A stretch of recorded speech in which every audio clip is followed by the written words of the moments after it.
Hello my dear students.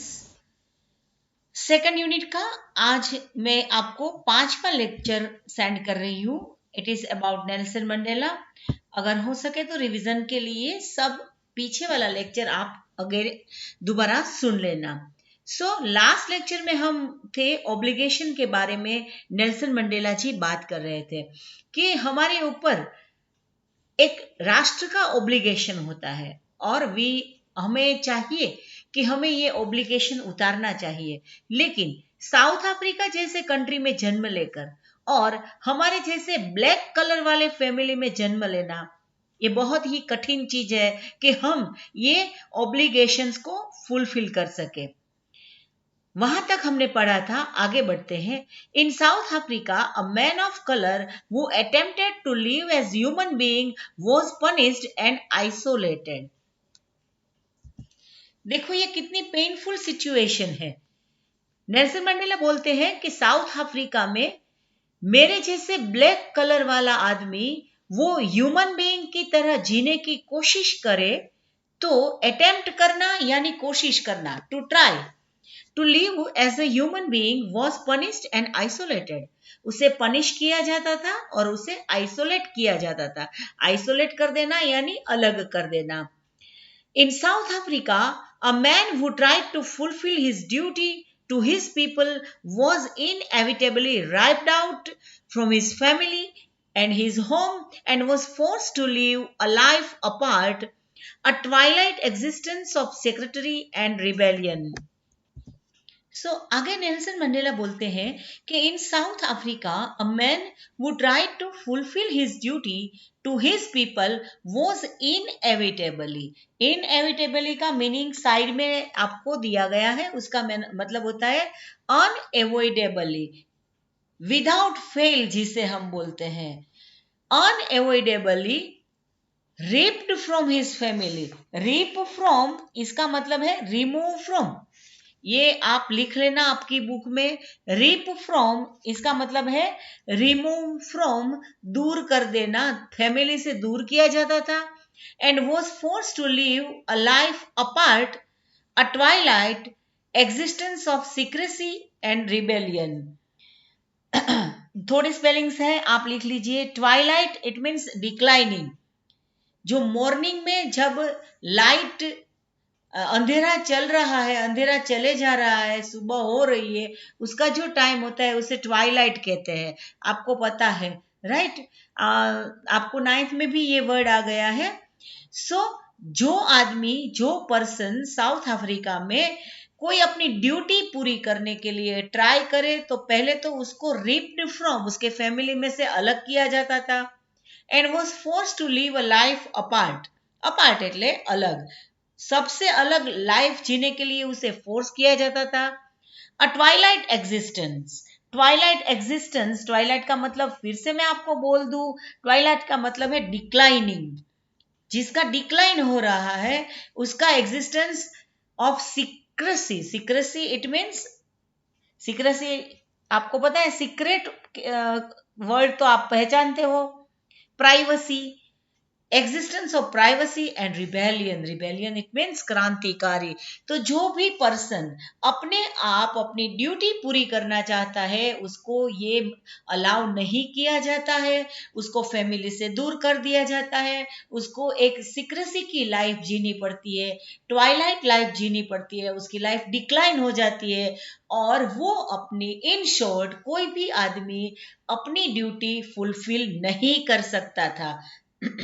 उसे rebellion बोला जाता था। रिबेलियन यानी क्रांतिकारी। A person who starts rebel, a person who is not with society, कुछ अलग से सोचता है, उसे क्या बोलते हैं? रिबेलियन बोलते हैं। I did not in the beginning choose to place my people above my family, but in attempting to serve my people, I found that I was prevented from fulfilling my obligation as a son, a brother, a father, and a husband. I did not in the beginning choose to place my people above my family. पहले तो मैंने सोचा कि मेरी family को मैं भी पूरा इंपॉर्टेंस देना चाहता हूँ, मेरे फैमिली को मैं अपने लोगों से अलग नहीं रखना चाहता था। जितनी केयर मैं मेरे देशवासियों की करता था उतनी ही केयर मैं अपनी फैमिली की करना चाहता था। बट लेकिन थोड़ा कॉन्ट्रास्ट हो गया। In attempting to serve my people, लोगों की सेवा करने का प्रयत्न करने में, आई फाउंड दैट, फाउंड ये फाइंड का V2 है। I found that I was prevented from fulfilling my obligations as a son. As a son मैं मेरे पेरेंट्स के ऑब्लिगेशंस फुलफिल करने के लिए, ब्रदर के ऑब्लिगेशंस फुलफिल करने के लिए, फादर के और हस्बैंड के ऑब्लिगेशंस फुलफिल करने के लिए मुझे अलाउ नहीं किया गया। तो शुरू शुरू में जब मैंने लोगों की सेवा करनी शुरू की, तब मैंने ऐसा नहीं सोचा था कि मैं अपने फैमिली को लोगों से ऊपर समझूंगा, लोगों की सेवा करूंगा और फैमिली को निग्लेक्ट करूंगा, ऐसा मैंने नहीं सोचा था। लेकिन जैसे जैसे मैं लोगों की सेवा करने लगा तो मुझे ये पता चला कि मुझे अपने फैमिली की जो ऑब्लिगेशंस पूरी करनी थी as a son, as a brother, as a husband, वो मैं नहीं कर सकता था। मुझे इसके लिए अलाउ नहीं किया गया। आई was not born with a hunger to be free. I was born free in every way that I could know. Free to run in the fields near my mother's hut, free to swim in the clear stream that I ran through my village, free to roast mealies under the stars and ride broad backs of slow moving bulls. I was not born with hunger to be free. Hunger to be free, hunger for it means कोई चीज प्राप्त करने की तीव्र इच्छा, इसे hunger कहते हैं। तो मैं स्वतंत्र होने की हंगर के साथ नहीं जन्मा हुआ था, लेकिन I was born free in every way that I could know. मुझे फ्रीडम का जो मतलब पता है, उसके सभी मतलब से मैं फ्री था। I was not born with hunger to be free. मैं किसी से भीख नहीं मांगता था फ्रीडम की, लेकिन मैं फ्री ही था। Free to run in the fields near my mother's hut, मेरी मदर के हट के पास जो फील्ड था उसमें घूमने के लिए मैं फ्री था। Free to swim in the clear stream that ran through the village, village में से जो स्ट्रीम पास होता था उसमें उसमें स्विम करने के लिए मैं फ्री था। Free to roast meal is under the sky, roast means सेकना, मैं अपने मील को अंडर द स्टार्स रोस्ट करने के लिए फ्री था। Ride the broad back of slow moving bulls, slow moving bulls it means धीरे से, बुल्स का मतलब तो आपको पता है, स्लोली चलने वाले बुल के पर सवारी करने के लिए पर भी मैं फ्री था। As long as I obeyed my father and abided by the customs of my tribe, I was not troubled by the laws of man or God. As long as I obeyed my father and abided by the customs of my tribe, मेरी जो tribe थी उसके जो रीति रिवाज थे, customs से, उसको मैं जब तक फॉलो करता रहा, I was not troubled by the laws of man or God. ईश्वर के और लोगों के लॉज से मुझे कोई तकलीफ नहीं हुई थी, क्योंकि मैं एक ट्रैक में था। I was following all the rules of custom and all the rules given by my father's. सब कुछ मैं ओबे कर रहा था, मैंने कोई क्रांति नहीं की।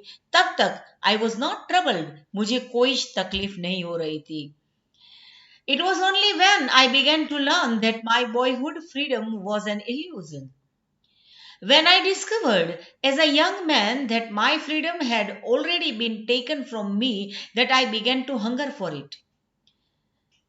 तब तक सब कुछ ठीक चला। फैमिली के रूल्स एंड रेगुलेशंस थे, लॉज थे, हमारी जाति के, ट्राइब के जो रूल्स थे मैं फॉलो कर रहा था।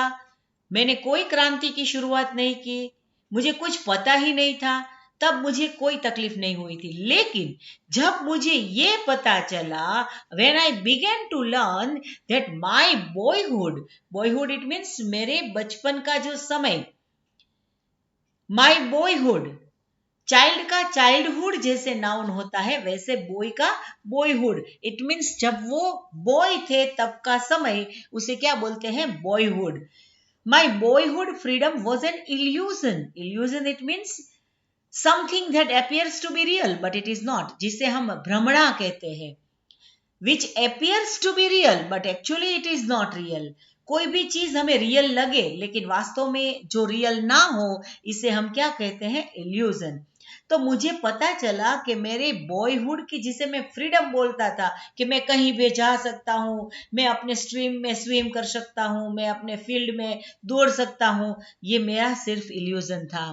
When I discovered as a young man that my freedom had already been taken from me, फिर मुझे जब मैं यंग हुआ, बॉयहुड में से मैं यंग हुआ, एक बच्चा छोटा था, मैं बॉय था, उससे मैं बड़ा हुआ, तब मुझे पता चला कि मेरी फ्रीडम मेरे पास से ऑलरेडी ले ली गई है, टेकन अवे, मेरे से ले गई, उसको छीन ली गई है। That I began to hunger for it, फिर मुझे उसकी क्रेविंग हुई, मुझे उसकी भीख मांगनी पड़ी कि मुझे फ्रीडम दो। At first, as a student, I wanted freedom only for myself. The transitory freedom of being able to stay out at night, read what I pleaded, and go where I chose. In the beginning, जब क्रांति की शुरुआत नहीं हुई थी, जब मैं student था, तब मुझे अपने सिर्फ माई सेल्फ के लिए फ्रीडम चाहिए थी। The transitory freedom, transitory it means not permanent, temporary. Transitory freedom of being able to stay out at night, रात को बाहर ठहरने की मंजूरी, read what I pleased, मुझे जो चाहिए मैं पढ़ सकूं, and go where I chose, मैं जहां जाना चाहूं वहां जा सकूं।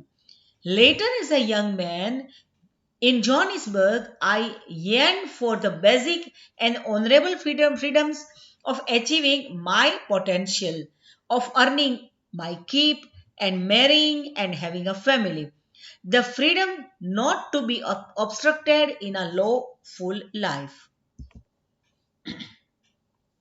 Later, as a young man in Johannesburg, Johannesburg city का नाम आपको याद रखना है, ये एग्जाम के लिए बहुत ही इंपॉर्टेंट है। In which city? Johannesburg.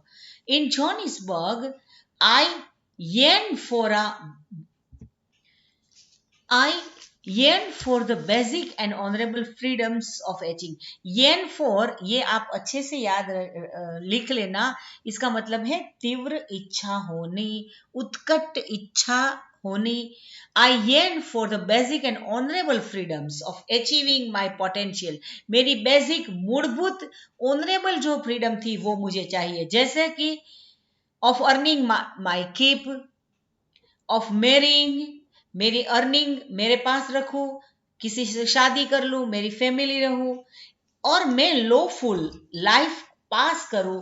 ये जो मेरी बेसिक नीड थी, जो मेरी बेसिक फ्रीडम थी, वो मुझे चाहिए थी और इसकी मुझे तीव्र इच्छा थी।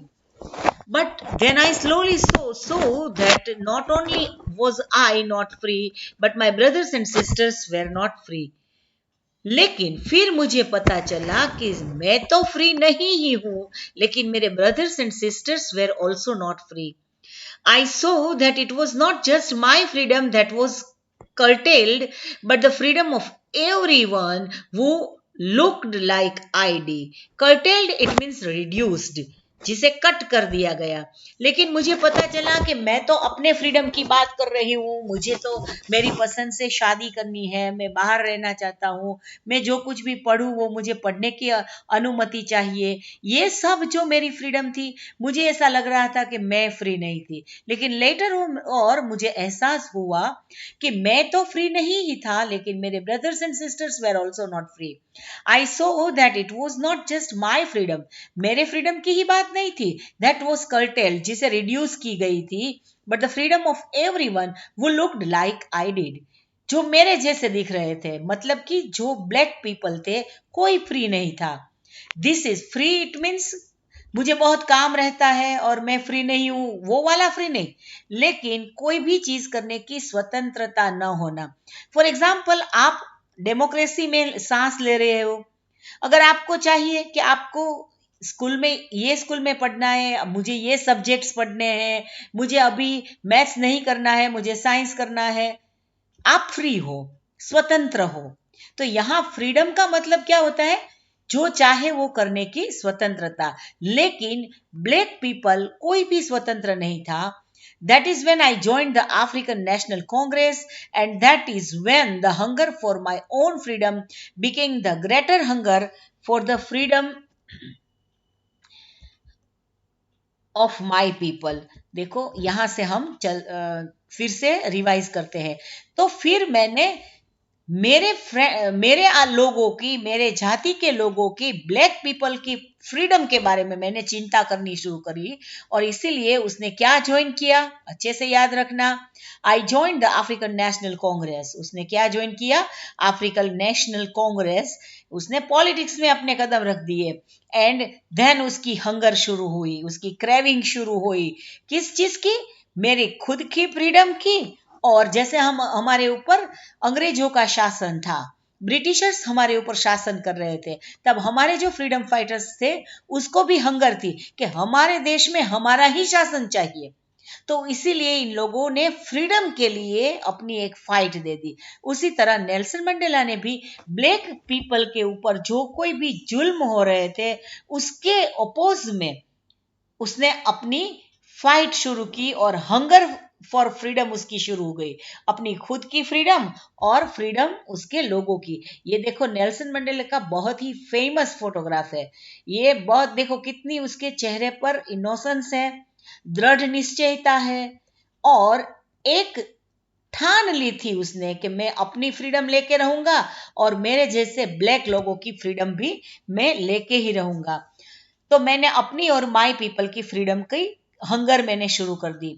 It was this desire for the freedom of my people to live their lives with dignity and self respect that animated my life, that transformed a frightened young man into bold one, that drove a law abiding attorney to become a criminal, that turned a family loving husband into a man without a home, that forced a life loving man to live like a monk।